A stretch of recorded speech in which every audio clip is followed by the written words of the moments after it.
Hi there, welcome back to Energetically You. My name is Megan Swan, and I'm the creator of the Sustainable Integrated Wellness Approach. I am a wellness and mindset coach specializing in all things healthy habits, abundant mindset, and optimal wellness.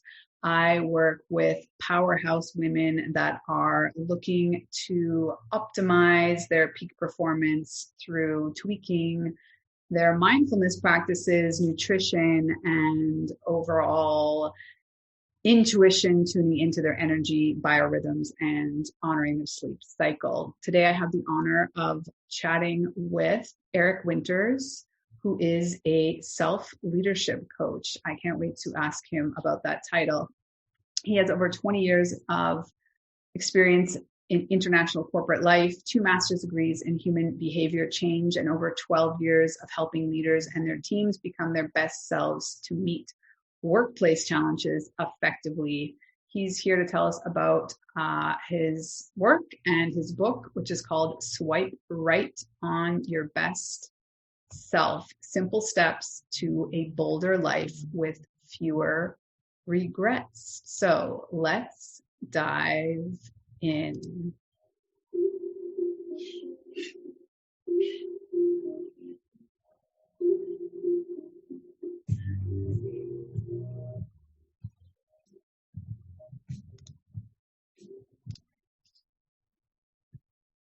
Welcome back to Energetically You. I'm here this evening with, well, it's this morning for him, Eric Winters. He's in Sydney. And he is here to tell us all about his work as a self-leadership coach. I wanted you to break down that title, first of all, before we get into your wealth of experience and knowledge. Megan, hello. It's a pleasure to be here talking to you today. So yes, the title self-leadership coach. So what I do is I go into organizations and I run trainings to help people, busy professionals generally, senior leaders. I help them to manage their minds, to manage their own minds, first of all, so that they can meet life's inevitable challenges more effectively. Because before we can lead others successfully, we've really got to take care of ourselves. We need to manage our own focus, our energy, our ability to choose to do the right thing, even when it's the harder thing. So the bulk of my work is all around developing our own emotionally intelligent mindsets to enable us to do that. And there are skills that we can all learn to get better at doing what's hard but meaningful.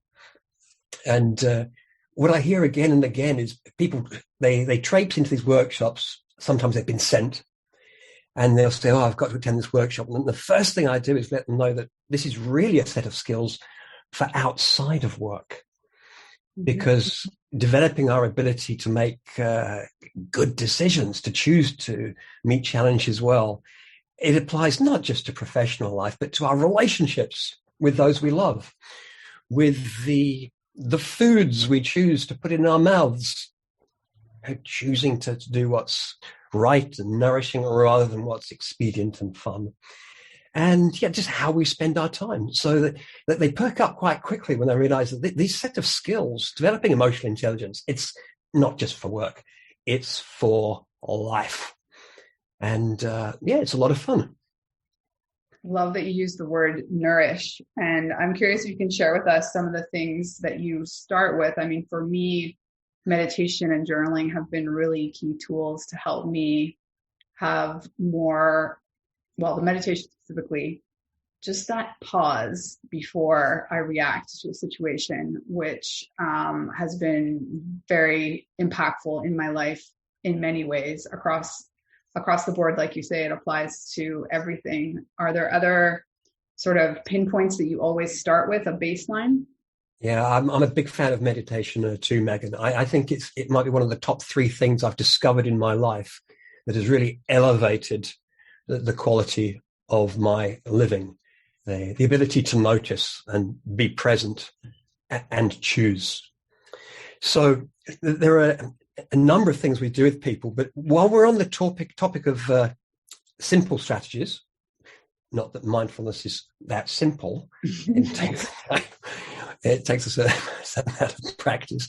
But one of the things I teach people, and it's an ordinary thing, but it's to really cultivate the habit of gratitude in our lives, because we are bombarded by messages from our culture that we are inadequate, that we don't have enough, and that we are not enough, that we're taught to experience lack by the media, that you're simply insufficient, where none of us are attractive enough or popular enough or successful enough or slim enough. You can add your criteria where we're not enough. And what we practice, we get better at. And we've all spent our lives practicing feeling a sense of inadequacy.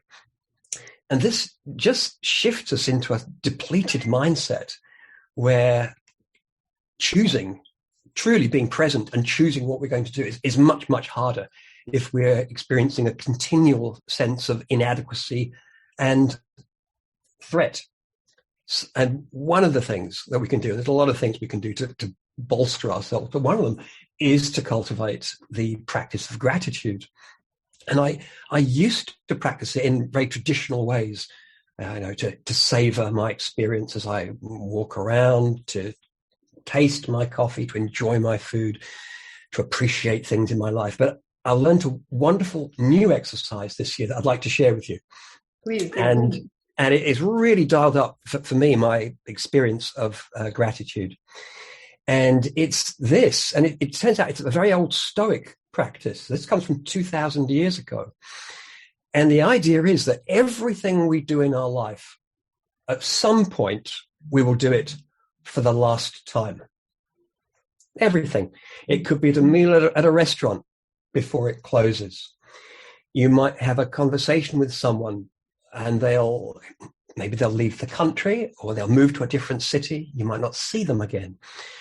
It could be anything. All of us have used telephones. Do you remember dial telephones where you'd put your finger in the phone and you'd rotate the My dial? My grandparents did, yes. I love that. Yeah. I use them at times, but then at some point I stopped and I'll never do it again. And of course, at some point our lives come to an end and we'll have done everything for the last time. So the practice is this, and I call it the ultimate gratitude exercise. It's when we, at sometimes during the day, to imagine we're doing whatever we're doing for the last time, no matter how mundane. So imagine, I'm holding a coffee here. Your listeners can't see that. I'm holding my coffee. From time to time, I imagine this is my last coffee. And for some reason, perhaps I'm on a mission to Mars. And incredibly, there are people going to Mars in the next few years who will never taste coffee again, ever. They will never have a croissant again. They will never have fish and chips again. There's all sorts of things, experiences, that people they won't see. They won't swim in the ocean again, all sorts of things. So I pause and imagine this was my last coffee. And how much attention, Megan, would you give? I don't know if you're a coffee drinker. This may not fit well, but if you're a tea drinker. It's a kind of a love-hate relationship, but I love it, yes. Oh, you would be so present if it was the last. The odor, the feel of it in your hand, the sensation on your tongue. If you're having your last piece of chocolate, Megan, your very last piece of chocolate. Some virus was wiping out cocoa beans. It doesn't matter what the circumstances are, but if you were to truly eat a piece of chocolate as though it was the last, then it just propels you into an extremely mindful, present, focused, savoring state, a very profound savoring state. And I'll do this several times a day. I'll just walk past a tree. Imagine that was the last tree I was ever going to see. Wow, look at the leaves, the bark. Wow, the green. Now, I'm not spending hours doing this, Megan. We've got work to do. We've got beds to make, washing up to attend to. But 5 seconds, 10 seconds, it only takes a few moments. And it just creates a profound sense of appreciation and gratitude and awe. And by practicing that, we're building up a different set of neurology. And we are countering that relentless messaging that we're getting from the rest of the world saying that we're not enough. We can bolster that with gratitude. Oh my goodness, that really hit me when I knew you were going, but when you first mentioned it, and it immediately took me to my last year probably with my grandfather. So you have that when you're a family member is in a stage of life and you don't live in the same city, and every single time you're saying goodbye, it might be, or this might be the last conversation, eye to eye, all that. And my experience, I was always so much more intentional, and I had some of the best years of our relationship were, of course, when I was in that mode. But yeah, on the day to day, and I think people underestimate how much it is a practice. I mean, it's kind of tedious to say, but it's not a shift that happens overnight or easily in the mind, because it's just, like in my decades, you have ingrained this in your brain, whatever your default, which, as you mentioned, for most people, it's some sense of lack. And so you need to keep with it. And also, people underestimate how seconds or a couple minutes a day really can have a compound effect of shifting things over time. It gets Absolutely. easier, but you need to keep at it. You do. And we have been trained also to be distractible. So we're forever thinking, oh, what's the next thing I need to do? I need to get that, I need to do that. And we really need to reclaim ownership of our attention and decide where we're going to place it. And one of the places we need to place it is on things that we appreciate. Now, actually, I'm just going to savor this just for a moment. And it is just for a moment, but it's so nourishing when we do that. It's, and as you say, there are times when we know we're doing something for the last time. An elderly relative is not well. And you will really bring yourself into the present moment.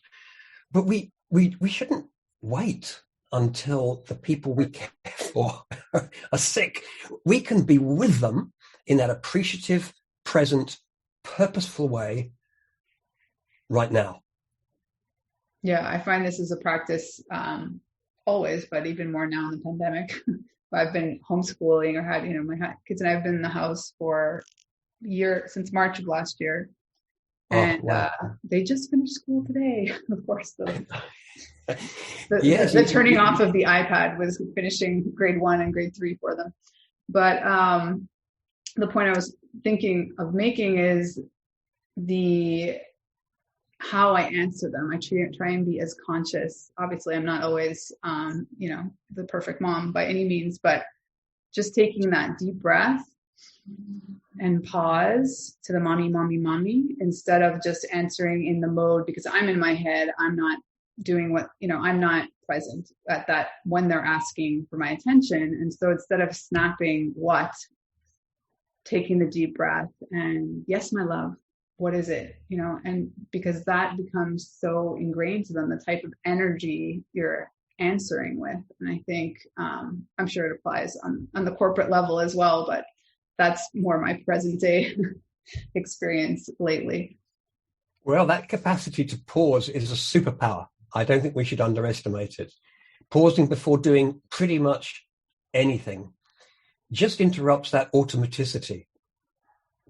It responds acting out of a sense of perhaps a potential annoyance or being short or brief with people. So, yeah, I like it very much. The power of the pause. Yes. Is there something that you can point to that you feel that in your leadership courses or workshops is like a common point of resistance, besides the fact that they don't necessarily want to be there, that they've been sent? Is there like one or two things that they just don't want to let go of? Well, I make it very open because I'm not trying to tell people what they should be doing. I'm simply saying, look, here's a set of strategies and techniques. Then they're not all going to work for you. Take your pick. You decide. You're all best placed to choose what's effective and what's not. So there's generally a great deal of appetite. There are those who find it so hard to be present. It's irritating if there's any kind of an exercise that requires reflection and pausing. Their minds are so jumpy, they're so stressed, they've got so much in their inbox. It's very hard for them to bring their attention into the present. But for those people, sometimes we'll do these exercises outside. So we'll take them out of the familiar office environment, which is reminding them of everything they've still got to do. And if we can just be somewhere else. So I found running retreats in other locations really helpful for just unhooking from those cues, all of those cues that keep us shackled to our to-do lists. And are there rules around technology or anything like that, or it's up to everybody to be present? Well, funny you mentioned that. So I run workshops, a lot of workshops for the Australian Public Service, Department of Defence, Health, Infrastructure, and they take in a raft of new graduates every year, bright, skilled young things. And at the start of workshops, and these are workshops about developing focus and attention. I say, all right, well, we're as part of developing our focus and attention, we're going to focus on this course. So could everyone put you off? I don't even tell them to put them in a basket or anything. I said, I just wanted you to turn your phones on mute, and I want you to put them upside down and somewhere where you cannot see the shape. I just do not want you to be able to see the shape. And this elicits a state of alarm in about 10% of them. It's absolutely extraordinary. And you'll hear all of these rationalizations crop up and say, I don't have a problem. You're saying I have a problem with, I know what you're saying. You're saying I have to keep looking at phone. I don't. It's just, and they'll think quickly, very useful. It's really useful because I can access information. I want to look things up. When you're talking about ideas, I like to look them up. I'm saying, yes, you're right. And thank you. Learning curve. But how they suffer. And it's actually, some of them can't. They are actually incapable, or let's say severely unwilling. Of course they can do it. Extremely unwilling to not continually touch and look at their phones. It's distressing. They are so tired. And they'll tell me, no, Eric, what you don't understand, Eric, is that we've grown up with them and our minds have adapted. They've adapted so that we are able to do two things at once. And I'll tell them, yes, you are. But what you're not able to do is one thing at once. What you're struggling to do is to deeply immerse yourself in one topic. And that's what we're practicing here. And there's a lot of grumbling, Megan. It's distressing. Now, the older people in the audience, sometimes I'll have graduates in the room and someone who's perhaps 40 or so. And the older people remember life pre-phones. They remember what it was like. And they will often speak up and say, no, actually, these phones, they are an irritant on our attention. They are a problem. And they'll admit, actually, I find it harder to focus now. Phones absolutely erode our ability to be present, to focus, and to do deep work. So that is what I am noticing. Have you noticed that yourself with the people you talk to? So Distractions, yes. I see it myself, and that's more what concerns me. And then, of course, controlling devices for my kids for the same reason, because they're just so much more susceptible to what I already experienced, which is I have to consciously be present, or I have to consciously put it away. But I feel like I'm in a relatively good place because it's something I work on. I'm conscious of the benefits of deep work and doing things like protecting myself, if you will, creating these buffers. And it's a lot of what I work with clients as well. But I don't know, did you see the Netflix documentary, Social Dilemma? I did. Well, very, very. Not that it's an excuse, but it's definitely important to appreciate that these things are increasingly designed to hack our attention, for a better word. They're powerful, and they are good at it. And I feel the urge too. I want to check my phone. I don't know what good news there may be in the inbox. There's a part of me that says, oh, maybe there'll be some interesting work. Maybe have a fun reply to read. Maybe someone else has read my book and they're giving me some feedback. It's they are Aladdin's caves of temptations and distractions. Aladdin's caves. So tell me about your book title, because it's very curious. I want to hear the history. Yes. So the book is called Swipe Right on Your Best Self. Simple Steps to a Bolder Life with Fewer Regrets.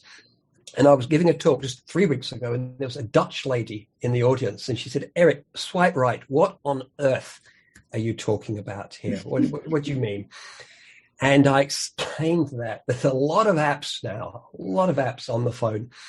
And I think it all started with the dating app Tinder. Mm-hmm. I don't know that for sure, but I suspect it did. And in Tinder, you've got your profiles, a photograph of you and a bit of text about you. And if you're on Tinder, you sign up and you say, I'd like to meet people between the ages of X and Y. And you are presented one at a time with different people. And if you're interested, you put your finger on the photo and you swipe it to the right. You're choosing the kind of person you'd like to be with. And I've called my book Swipe Right on Your Best Self because every day we get to choose what kind of people we are going to show up as. It's actually a choice. We can sometimes be so distracted, we can forget that we do have a choice how we are going to be at work, what qualities we are going to embody. So my book is about how can we get better, and none of us can ever be perfect, but how can we get better at recognizing, one, what kind of people would we like to be, what we'd like to show up as, what matters to us, what's important, and two, how can we manage our minds and reduce our reactivity, reduce our impulsivity and avoidance, and instead dial up our intentionality and our capacity to do what's hard but personally meaningful, to choose to do the harder thing. So swipe right on your best self. I like it. Can you quickly give us, do you speak to morning routines? Because when you use the word intentionality, to me, that's a big part of creating intentionality on a daily basis is waking up and having some space and deciding how even the first 30 minutes of your day, what kind of energy you're going to have and what are your non-negotiables for the day or your top 3 tasks or, how you want to show up, exactly what you're talking about. Yes. I don't talk about morning routines, but what I do talk about is what we need to get in place prior. What are the prerequisites, even before we set up our little rituals? And I have a lovely little morning ritual as well, in which I reorient to what matters most. But even before then, we need to, one, take care of our physiology. So it's often overlooked by coaches and even therapists, we love to dive into the mind stuff, the psychology, the models, the limiting beliefs. We love to go there.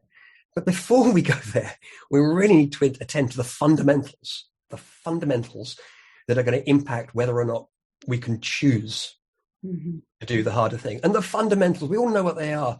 And so they're a little bit boring, but they're so important. Everything else rests on them. And they're taking care of our sleep. We've absolutely got to take care of the quality as well as the quantity of our sleep. So Matthew Walker, the sleep researcher, describes it as our life support system. Sleep is our life support system. It's non-negotiable. So we've got to get those hours in. And now more so than ever, Megan, of course, because the amount of sleep we get, the quality of sleep, determines how well our immune system functions. Of course, yes. And there's some extraordinary research showing that if you have a good night's sleep before you get a vaccine, you'll actually create a lot more of the antibodies. So we all need to be sleeping. We need to be sleeping well always, but now even more, it's more important than ever. So sleep matters. The next thing is movement. We are emboldened. Our blood chemistry changes when we move during the day. So we release something called myokines. And those who study blood chemistry, they call it the hope molecule. When we move during the day, we release myokines into the bloodstream. And as a result, we just become a little bit more positive. And I'm not talking about endorphin rush and running marathons or jogging at high speed, simply going around the block or a little cycle, a little walk. The more the better, but movement literally creates hope. So we've got to sleep. We need to move. We must move. And the final thing, again, is we kind of know it, but we overlook how important it is how we nourish ourselves.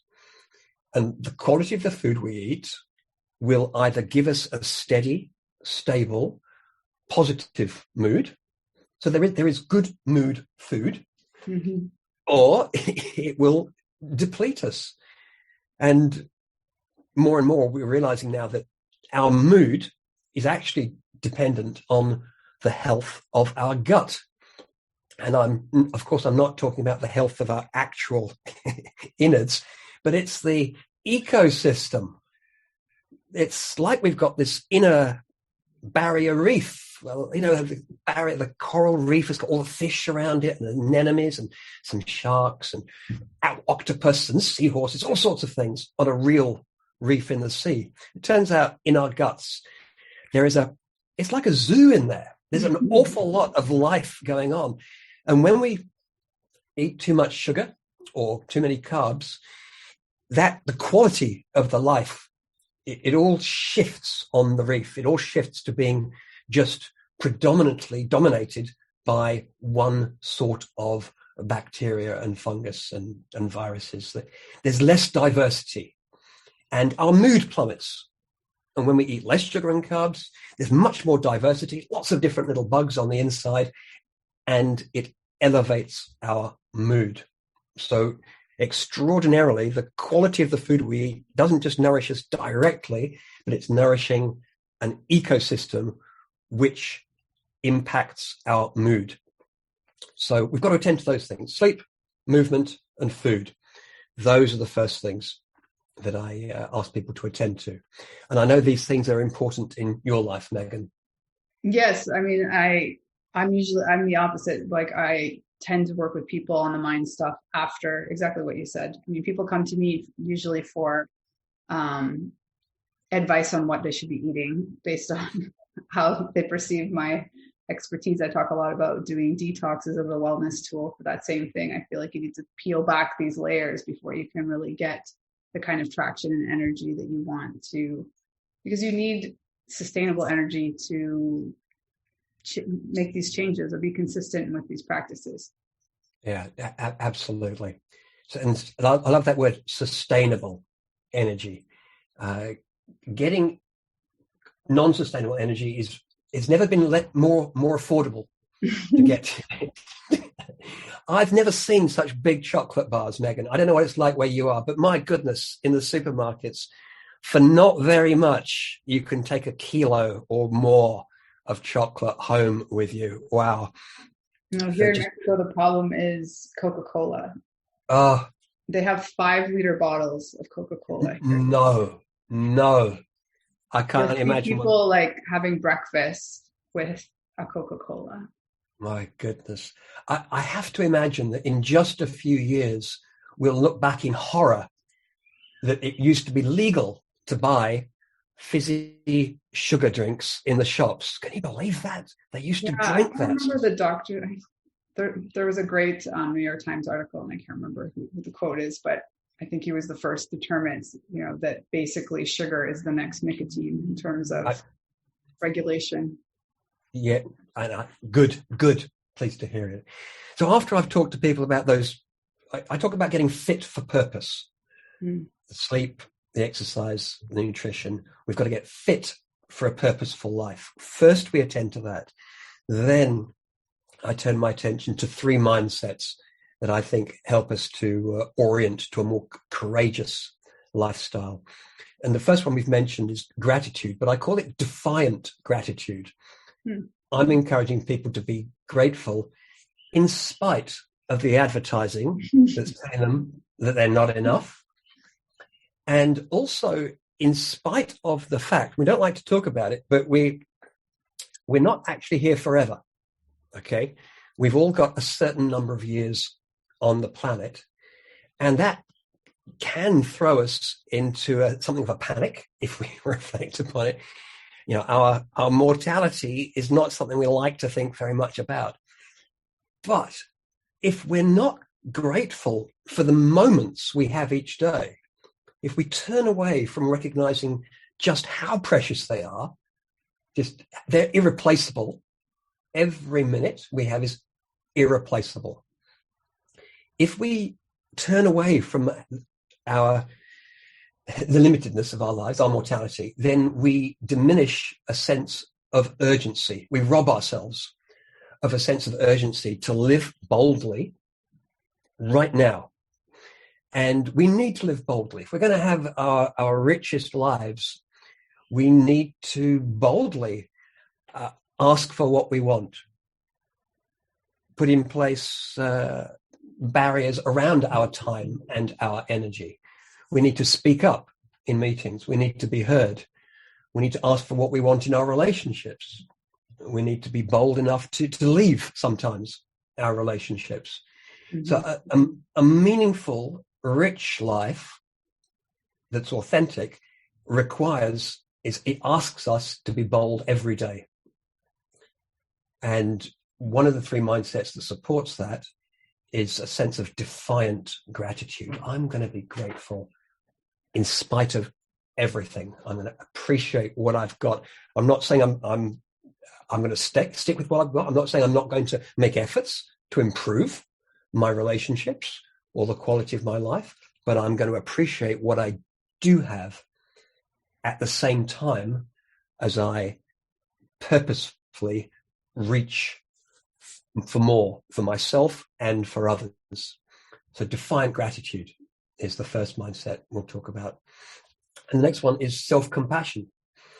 So this is one, you mentioned it, you asked earlier on, is there any resistance sometimes to anything you share with people? So yes, when I talk very carefully about self-compassion, because it can sound, in the corporate context, it can sound like indulgence, sitting back, taking it easy. Self-compassion, you say take it easy. We've got to drive ourselves. We've got to meet our 4th quarter targets, Eric. We've got to work all our hours. With self-compassion, that's going to undermine that. Whereas people like yourself and people who work in my field, we know that actually being kind to yourself, so self-compassion is, being kind to yourself actually empowers you. Kindness empowers us. And it's possible to be kind to yourself and and at the same time, energetically reach for more. With focus and optimism and energy, we can work on projects, connect, be ambitious. We can be personally ambitious in our relationships and our professional lives, whilst at the same time being kind. It turns out being kind, it shunts us into an empowered state. Definitely. I think it helps. I mean, when we're practicing embodying elevated emotions like gratitude, happiness, compassion, you are more efficient with your energy. So arguably it's, improving the bottom line in terms of the corporate mentality, but it's enabling you it's supporting your creativity as well. You're a better problem solver, all these things when you're in a positive state versus some sort of emotion based in fear or lack. Absolutely. So we can either be in a state which is fueled by fear, in which we're trying to avoid the criticism of others, avoid not meeting our fourth quarter targets and getting shouted at by the boss. We can be in a state motivated by fear, or with self-compassion, we can choose to be in a state motivated by care and love. And when we do that, we are literally emboldened. We are emboldened. I very much like Christine Neff's definition of self-compassion. And she said, she reckons there are three components. And we're self-compassionate when we're kind to ourselves, when we recognize our common humanity, that the struggles you have, the worries you have, they're shared by everyone. You can't tell it from the outside, but absolutely everyone we see has an inner critic and they're worried about paying the bills or something else. Everyone's worried. We're all in the same boat. And her third characteristic of self-compassion, her third quality, is mindfulness. It's the ability to be with distress and not to exaggerate it, and also not to turn away from it, but to hold inner distress with kindness in balanced awareness. That's how she defines mindfulness, holding your inner experience in balanced awareness. And when we can bring those three things together, practice self-compassion, we are emboldened and energized to reach for more of what's meaningful in life. I love that. And what's the third mindset? Yes, and the third mindset is courageous authenticity. Courageous authenticity. So what I'm talking about here is the willingness to author our own lives, to take responsibility for our minutes and our hours and our days, to own them, and to choose. Well, one is to find out what's important.